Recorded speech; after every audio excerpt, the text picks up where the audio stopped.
and welcome to the Teaching Corner. We're going to continue talking about NeuroTeach, brain science, and the future of education. And today we're going to talk about two of the 12 research-based strategies that all teachers should be using with every student. So the first one that we're talking about today is designing our classes with the understanding that students are going to recall most what takes place in the very first part of class, and second most what takes place in the closing minutes of class. So if you'll remember in the last video, we talked about we don't want to start our classes with a review of homework because we're missing that prime time of learning. And we also don't want to teach all the way up until the bell because we're missing that second prime time of learning.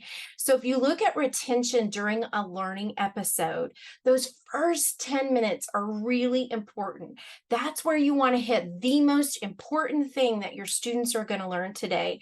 And then right before they leave you is that second thing, that exit out the door that we want to have our students.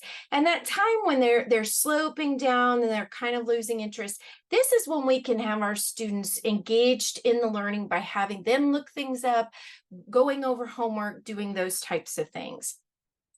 So the book actually did the best research to inform class ever, and they wrote out how they went about doing this particular lesson. And I put on there that it was 80 minutes because I recognize all of us are in different situations and all of us don't necessarily have that much time. So if you had that much time in your school, some of you might only have 40-minute classes, 30-minute classes, whatever.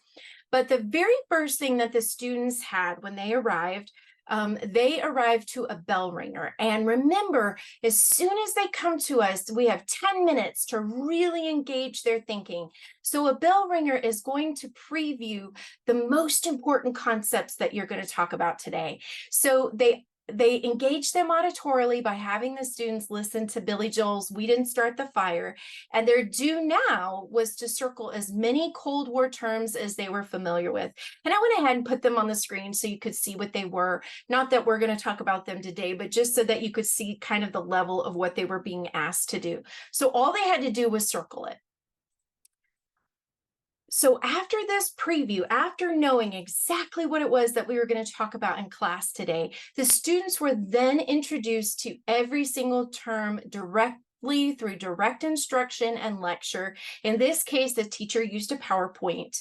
And it's not to say that we should never use lecture or that we should never use PowerPoint, but we want to make sure that that's not all that we're doing with the students. We want to make sure that we're using things that are engaging their minds and brains in other ways.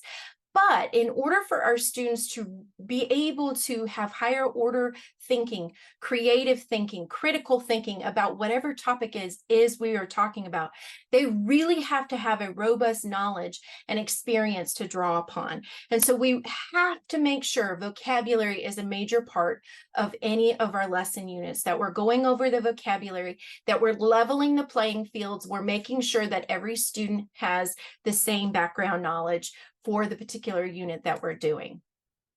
Then as the students' interest started to wane, as they were sloping down, they were grouped into groups and transitioned for 20 minutes. They were all given their laptops and they were asked to connect many Cold War terms as possible to Cold War events. So take the definition and how was that actually used in one of the events.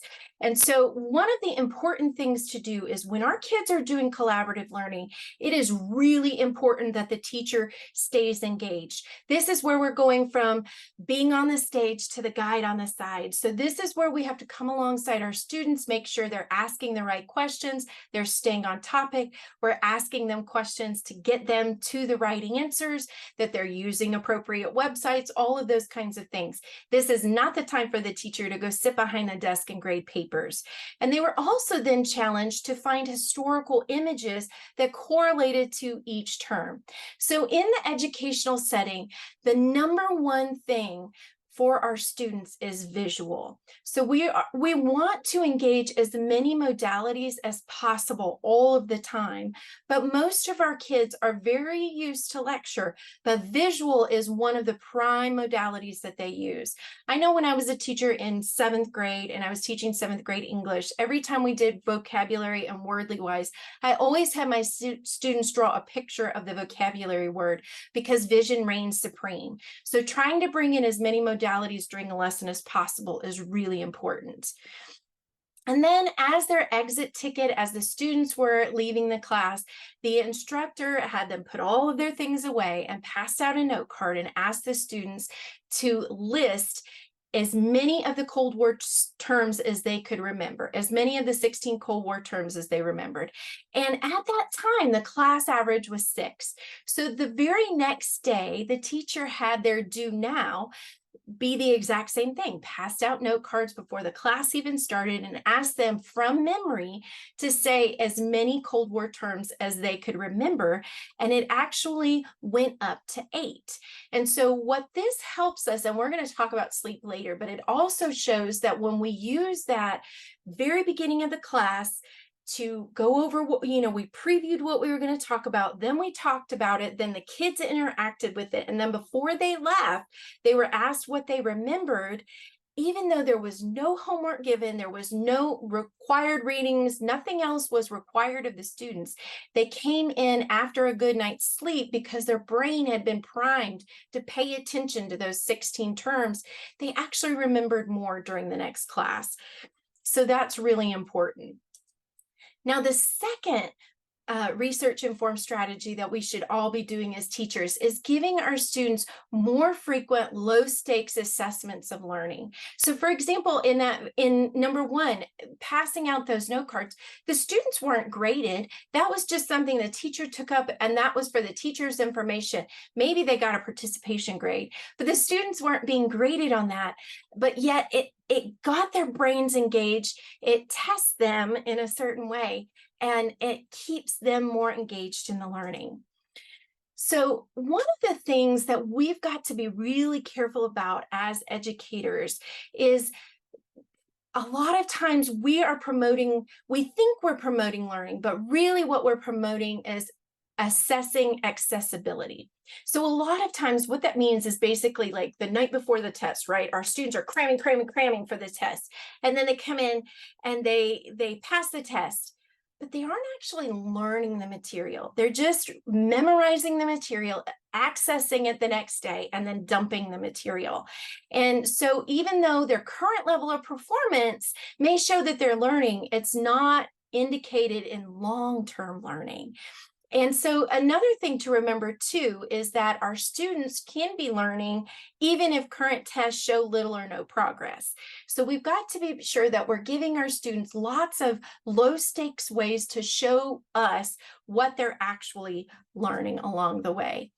And one of the major things that we as teachers need to do is pre-testing. And I'll be honest, I haven't always been great about this, but before every unit, we need to use pre-testing. And the reason is research shows that starting a unit with a pre-test helps create more enduring learning because we're previewing for the student what's important. They're able to use that and say, hey, what was on that pre-test that I didn't know? What do I need to pay attention to? Even if it's not on a conscious level, if it's on a subconscious level, it helps them know what's important and what they need to pay attention to. And we don't want to grade this. Remember, we're doing low stakes testing. This should not be graded, but it gives the teacher a general idea of the level of the class and the individual knowledge of each student. If you have a student who absolutely loves dinosaurs, they may come in with all kinds of knowledge that the rest of the class has no idea about, right? So it's important for us to assess each individual student and know maybe these are the students I'm going to need to pull into a small group because they obviously have a lot less background knowledge or did not retain this knowledge from a previous class. And doing a pretest really helps us do 2 things. The number 1 arch enemy of learning is boredom. If our kids are bored, they're not learning. And so if we give a pretest, it helps us to know, hey, everybody in class already knows this information. I can breeze over it, skip it, whatever. I don't have to focus on that because we have all got it. But it also helps us to avoid assumicitis and thinking kids remember something and skipping that foundational knowledge that they really need. And if we skip it and they don't have it, then it's going to prohibit future learning. For example, when I was teaching 7th grade English, we got to a poetry unit and I passed out, poetry packets, the vocabulary packets, and they all look like deer in headlights. Like they had never heard any of these terms before. And I was like, I know you guys have done poetry before. So I went down to the 5th grade teacher, and sure enough, she had done a whole poetry unit. She looked at my vocabulary list and she was like, yeah, we've covered all of these. Well, they hadn't retained it. It wasn't long-term learning for them. So I could have just skipped over it and said, hey, you guys already learned it, your problem. But I had to go back and backtrack a little bit for that class in particular and say, okay, even though I know cognitively they've learned it, they didn't retain it. So we had to go back over that vocabulary so that they could be successful on my test. And another really important thing that we've got to remember is feedback, and timely feedback. We've got to return work quickly. And I know as teachers, this can be really difficult because we're seeing so many students, we have so much going on. But if we give our kids an assessment and they don't hear anything about it for 2 weeks, 3 weeks, a month, by the time they do get it back, it's just a letter on a piece of paper, and they've already forgotten about that and moved on because we've already moved on to new material. Maybe they've even been tested on new material. So if we really want our students to benefit from what they're getting back, we've got to return work quickly for them. And this helps to increase their engagement. It deepens their memory of the material, which improves achievement.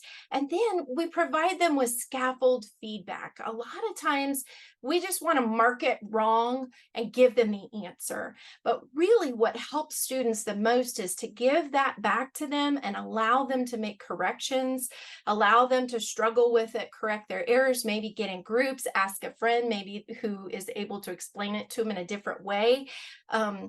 And then this increases their engagement, which helps with the learning process. This creates better retention, better engagement, better motivation, and ultimately better achievement, which as teachers is what we're ultimately looking for, is long-term learning. So I really hope that was helpful. If it was, please like, share, and subscribe, and I'll see you later. Bye.